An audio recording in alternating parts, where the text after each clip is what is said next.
إن الحمد لله نحمده ونستعينه ونستهديه ونعوذ بالله من شرور أنفسنا ومن سيئات أعمالنا. أشهد أن لا إله إلا الله وحده لا شريك له، وأشهد أن محمدًا عبده ورسوله. اللهم صل على محمد وعلى آل محمد كما صليت على إبراهيم وعلى آل إبراهيم في العالمين إنك حميد مجيد. أيها الناس، أوصيكم ونفسي أولا بتقوى الله وطاعته وكثرة مخافته ولزوم أوامره واجتناب عما نهى عنه الله. قال تعالى في كتابه العزيز: يا أيها الذين آمنوا اتقوا الله حق تقاته ولا تموتن إلا وأنتم مسلمون.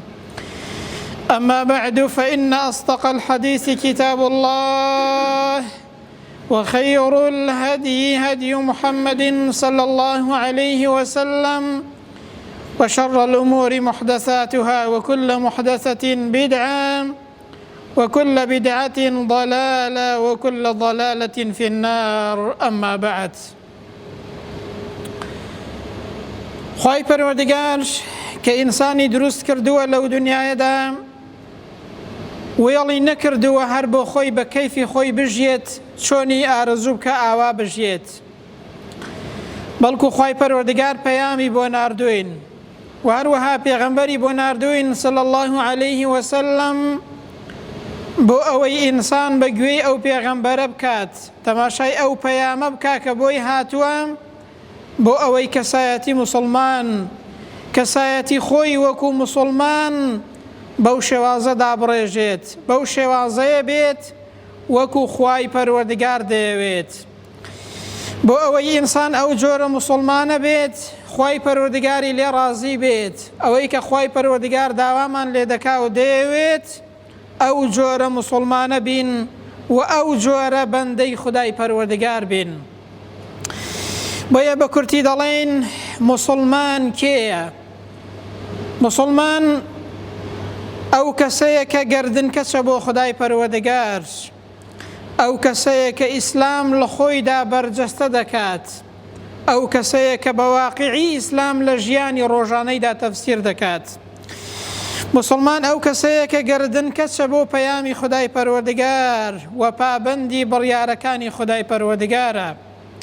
ئیسلام يعني هو الاستسلام لله بالتوحيد، يعني ئەوە ئینسان لە مەیدانی واقعدا، لە ژیانی ڕۆژانەیدا ملکەچی فەرمانەکانی خوای پەروەردگار بێ، یەکتاپەرست بێ، موحید بێ لە ژیانیدا، ئیخلاسیەتی لە بەرامبەر خوای پەروەردگار و لە بەرامبەر پەرستنی خوای پەروەردگاردا هەبێت. والانقياد له بالطاعة، ئیسلام ئەوەیە کە ئینسان گەردنکەچی خودای پەروەردگار بێت، بە فەرمانبەری خوای پەروەردگار، بە گوێ ڕێڵیکردنی خوای گەورە، بە تاعەت و عیبادەتکردنی خودای پەروەردگار لە ژیانی ڕۆژانەیدا و لە ئەرزی واقعدا. کەواتە ئیسلام گەورەترین مانا و مەبەستی ئیسلامەتی ئەوەیە کە ئینسان ملکەچی فەرمانەکانی خوای پەروەردگار بێت، ئینسان تاعەت و عیبادەتی خوای پەروەردگاری خۆی بکات، ئەو جۆرە موسڵمانە بی کە خوای پەروەردگار دەیەوێت، موسڵمانێکی شەرعی بی، موسڵمانێک بی کە بە پێی شەریعەتی خوای پەروەردگار، بە پێی قورئان و سوننەت ئەو موسڵمانە بی کە دینەکەمان داوامان لێ دەکات. خوای پەروەردگار دەفەرمێت: ومن أحسن دينا ممن أسلم وجهه لله. دینداری کێ لە هی ئەو کەسە جوانترە، ڕێک و پێکتر و چاکترە کە ڕووی خۆی تەسلیمی خودای پەروەردگار دەکات، وهو محسن، لەگەڵەوەشدا کە ملکەچی بڕیارەکانی پەروەردگارە و فەرمانی پەروەردگار جێبەجێ دەکات و گوێڕایاڵی خوای گەورەیە، ئەنجا لە واقعیشدا ئەو کەسە ئینسانێکی چاکەکارە. دینداری کێ لە هی کەسێک جوانترە کە ملکەچی خودای پەروەردگارە، کە دڵی خۆی و ڕووی خۆی تەسلیمی خودای پەروەردگار کردووە و فەرمانەکانی دینەکەی جێبەجێ دەکات، ئەنجا کەسێکی چاکەکاریشە لە بەرامبەر خەڵکدا. نەسڕانیەکان کاتی خۆی ئەگەر منداڵێکیان پەیدا دەبوو دوای هەفتەیەک دەیان خستە ناو تەشتێکی ئاو دەیانوت ئەوە بوو بە مەسیحی جۆرە ئاوێک بوو وەکو جۆرێک لە ڕەنگکردنێک وەکو جۆرێک لە خستنە ناو ئاوێک دەیان خستە ناو تەشتێکی ئاو دەیانوت ئەوە بوو بە ئینسانێکی مەسیحی و بوو بە نەسڕانی. ئەنجا هەر لە خۆیانەوە دەیانوت ئەوەی کە نەسڕانی نەبێت، جوولەکەکان دەیانوت ئەوەی کە جوولەکە نەبێت ناچێتە بەهەشتەوە. خوای پەروەردگار لە وەڵامی ئەواندا چیمان پێ دەفەرمێت و چۆن ئامۆژگاریمان دەکات؟ دەفەرمێت سیبغەت الله، نەخەیر ڕەنگی خوای پەروەردگار و ڕەنگی دینی خودای پەروەردگار ئەو کەسە دەچێتە بەهەشتەوە کە لەسەر دینی خودای پەروەردگارە. ومن ئەحسن من الله صبغة، جا چه دینێک لە دینی خودای پەروەردگار جوانترە، چه ڕەنگێک لە ڕەنگی دینی خودای پەروەردگار جوانترە. ونحن له عابدون، و ئینسان دەبێ بەندەی خوای پەروەردگار بێ و بەندایەتی خودای پەروەردگار بکات. وەکو وەڵامێک بۆ قسەی ئەوان، نەخێر ئەو کەسە دەچێتە بەهەشت ئەو کەسە موسڵمانە کە ڕەنگی دینداری لە کردەوەکانیدا و لە ژیانی ڕۆژانەیدا دەردەکەوێت.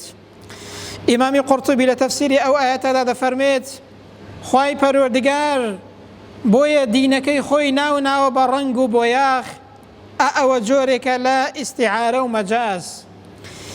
دەفەرمێ هەروەکو چۆن ڕەنگی بۆیاغ لەسەر جلی ئینسان دەردەکەوێت، لە دیوارێک کاتێک کە بۆیاغێکی لێ دەدرێ ڕەنگێکی بەسەرەوە دەردەکەوێت، جوانیەکەی دەردەکەوێت، ئاواش ڕەنگی دینی خودای پەروەردگار لە واقعدا دەبێ بەسەر کردەوەکانی ئینسان و بەسەر کارەکانی ئینسان، بەسەر هەڵسوکەوتی ئینسانەوە دەرکەوێت. واتە ئەو کەسە موسڵمانی ڕاستە، ئەوە موسڵمانەتی و ئیسلامەتیە کە ئینسان ڕەنگ و بۆیاغی دینداری لە کردەوەکانیدا دەرکەوێت، لە ڕوخساریدا دەرکەوێت، لە بیر و باوەڕیدا دەرکەوێت، وەختێک کە قسە دەکات لە قسەکانیدا ئیسلامەتی و موسڵمانەتی دەرکەوێت.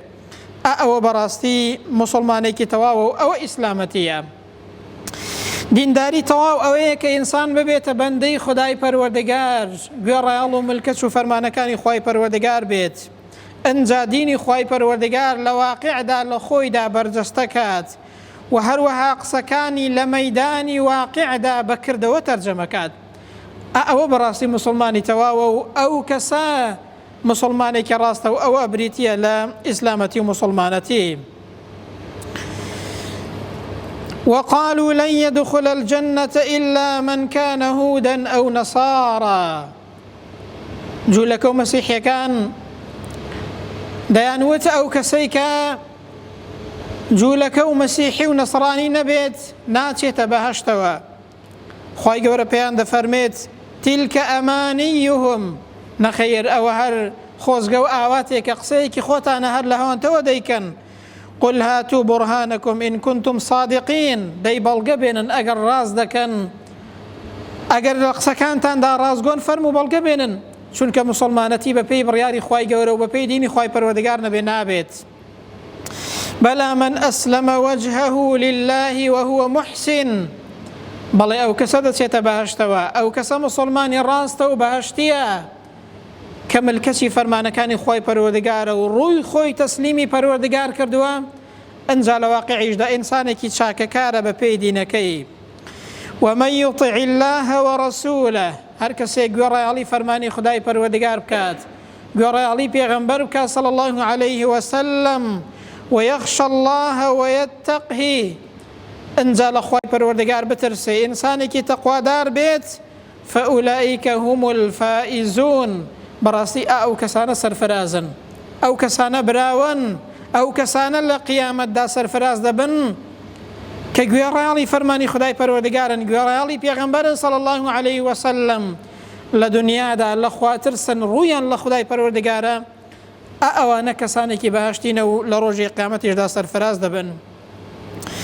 ومن يطع الله ورسوله، خوای گەورە دەفەرمێت هەر کەسێک گوێڕایەڵی فەرمانەکانی خودای پەروەردگار و پێغەمبەر بکات صلی الله عليه وسلم، يدخله جنات تجري من تحتها الأنهار خالدين فيها، ئەو کەسەیە دەچێتە بەهشتی خوای پەروەردگار و ناو ناز و نیعمەتەکانی خوای پەروەردگار کە گوێڕایەڵە بۆ فەرمانەکانی خوا و پێغەمبەر صلی الله عليه وسلم وذلك الفوز العظيم بەڕاستی ئەوە بەدەستهێنانی بردنەوەی گەورەیە ئەوە سەرفرازیە بەڵام ومن يعص الله ورسوله ئەدی ئەو کەسەی کە سەرپێچی لە فەرمانی خوا و پێغەمبەر بکات صلی الله عليه وسلم کە لە واقعدا ڕووی لە دین نەبێت ڕووی لە خوای پەروەردگار نەبێت ويتعدى حدوده ئەنجا سنوورەکانی خوای پەروەردگار بشکێنێت يدخله نارا خالدا فيها وله عذاب مهين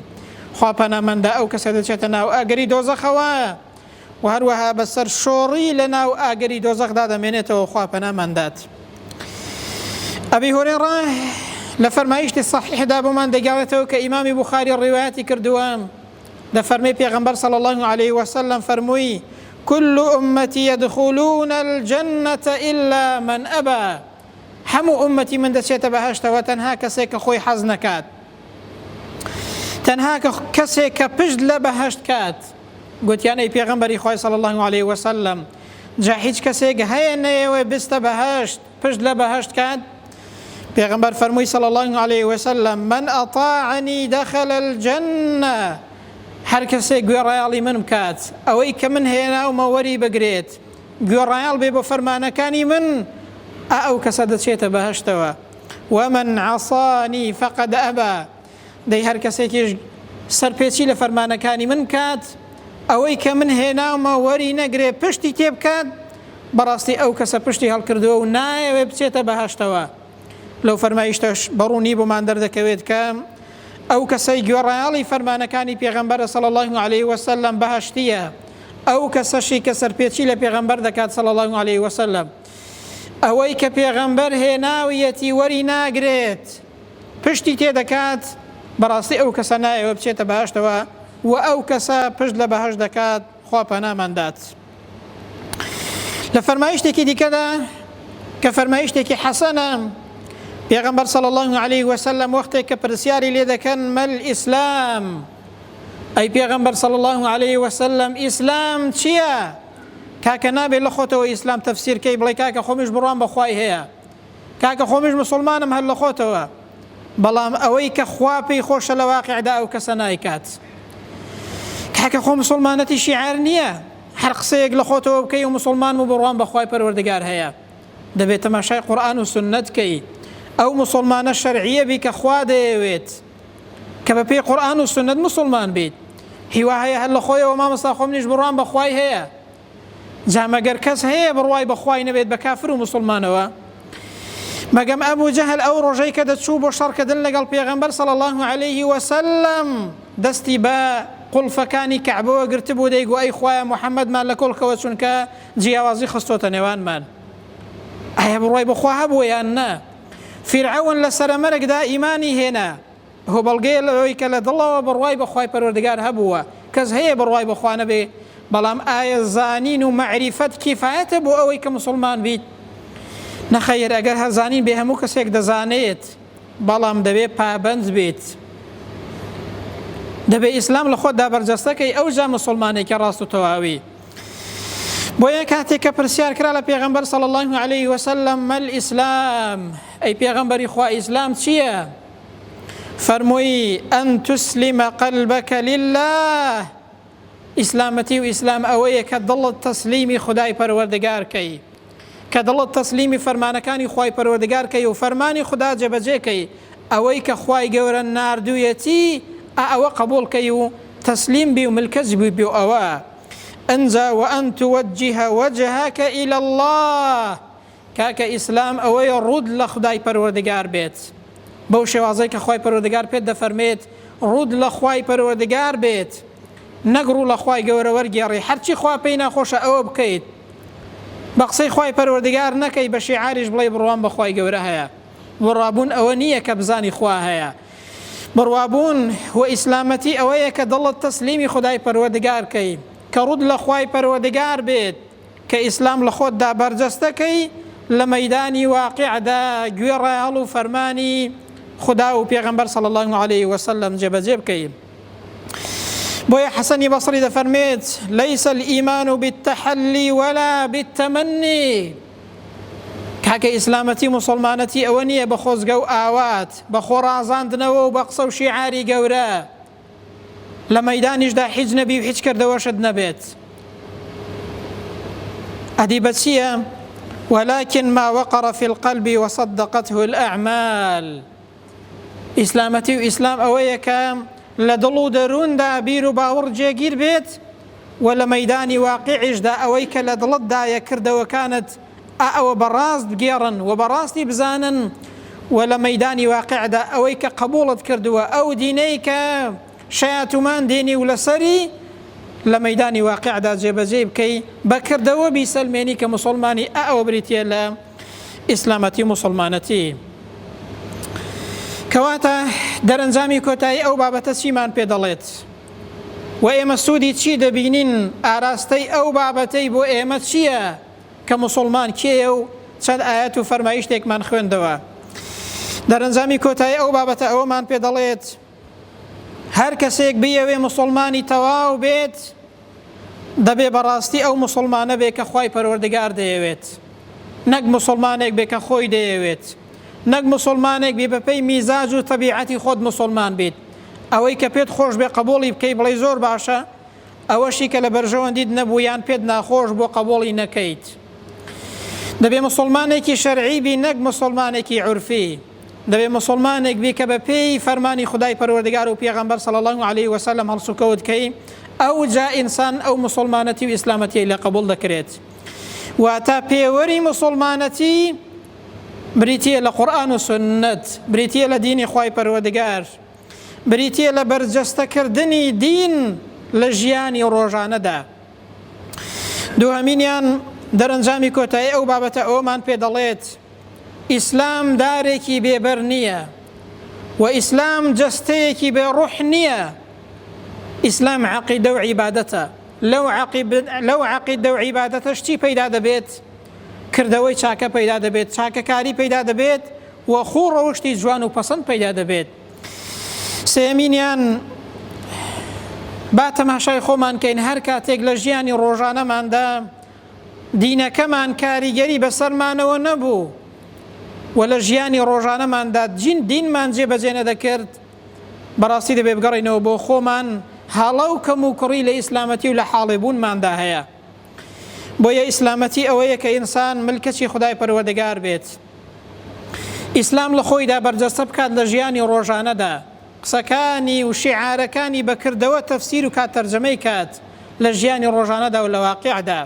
دڵت تەسلیمی خوای پەروەردگار بکەی، ڕوود لە خودای پەروەردگار بکەی، بەو شێوازە موسڵمان بی کە خوا دەیەوێت، کە قورئان پێمان دەڵێ، کە پێغەمبەر صلی الله علیه وسلم بۆمانی دیاری کردووە. واتە خوای گەورە ئینسانی وێڵ نەکردووە هەر لە خۆتەوە بڵێ ئەو جۆرە موسڵمانە دەبم کە خۆم دەمەوێت، چۆنی پێم خۆشە ئاوا موسڵمان دەبم. بەڵکو موسڵمان ئەوەیە کە پابەندی قورئان و سنەتە، کە دڵی تەسلیمی خوای گەورە کردووە، کە ڕووی لە خودای پەروەردگارە، کە لە ژیانی ڕۆژانەدا بەکردەوە ئیسلامەتی و ئیمانەکەی تەفسیر دەکات و هەروەها جێبەجێ دەکات. دەپاڕینەوە دوعا دەکەین یا ڕەبی خوایە بۆ خاتری ناوە جوان و سیفەتە بەرزەکانی خۆت کەی بمان ڕازێنیەوە بە ئیمان و ئیسلامەتی. یا ڕەبی خوایە گیان وامان لێ بکەی کە دڵمان تەسلیمی تۆکەین و ڕوومان لە تۆکەین. یا ڕەبی خوایە گیان ئەتۆش لێمان خۆش بی و عاقبەت خێرمان کەی. یا ڕەبی خوایە گیان بە ئیمانەوە بمان ڕازێنیەوە بمان ژێنی و بمان مرێنی. خوایە بە ئیمان و ئیسلامەتی بمان ڕازێنیەوە. خوایە وامان لێ بکەی ئەو جۆرە موسڵمانە بین کە تۆ دەتەوێت و لێمان ڕازی بی. یا ڕەبی خوایە گیان بەهۆی ئەو دینەوە ئێمە جوان کەی، ئەو دینەش بەهۆی ئێمەوە جوان کەی. یا ڕەبی خوایە گیان بە ئیمانەوە بمان ژێنی و بە ئیمانەوەش بمان برێنی، لە دینی خۆت حاڵیمان کەی بەر لەوەی کە بگەڕینەوە بۆ لای تۆ ئەو جۆرە موسڵمانە بین کە ئەتۆ لێمان ڕازی بی. یا ڕەبی خوایە گیان ئەوەی کە نەخۆشە شیفای بۆ بنێری. یا ڕەبی خوایە گیان ئەوەی کە قەرزدارێ و ناخۆشی و ناڕەحەتیەکی هەیە، یا ڕەبی خوایە قەرزەکانی بۆ بدەیەوە و ناخۆشی و ناڕەحەتیەکەی لەسەر هەلا بەری. خوایە دەروی خێری لێ بکەیەوە، دڵی خۆشکەی. یا ڕەبی خوایە گیان هەر کەسێک کە ناخۆشی و ناڕەحەتیەکی هەیە لەسەری هەلا بەری. یا ڕەبی خوایە گیان عاقبەتمان خێرکەی، تووشی ناخۆشی و ناڕەحەتیمان نەکەی. یا ڕەبی خوایە گیان لە دەشتی مەحشەر لە سزای خۆت پارێزراومان کەی، لە دۆزەخ پارێزراومان کەی، هەمومان لە بەهەشتی پڕناز و نیعمەتی خۆتدا بەیەکەوە کۆ بکەیەوە. آمين. أقول قولي هذا وأستغفر الله لي ولكم. وبعد أعوذ بالله من الشيطان الرجيم. ربنا آتنا في الدنيا حسنة وفي الآخرة حسنة وقنا عذاب النار. اللهم آمين.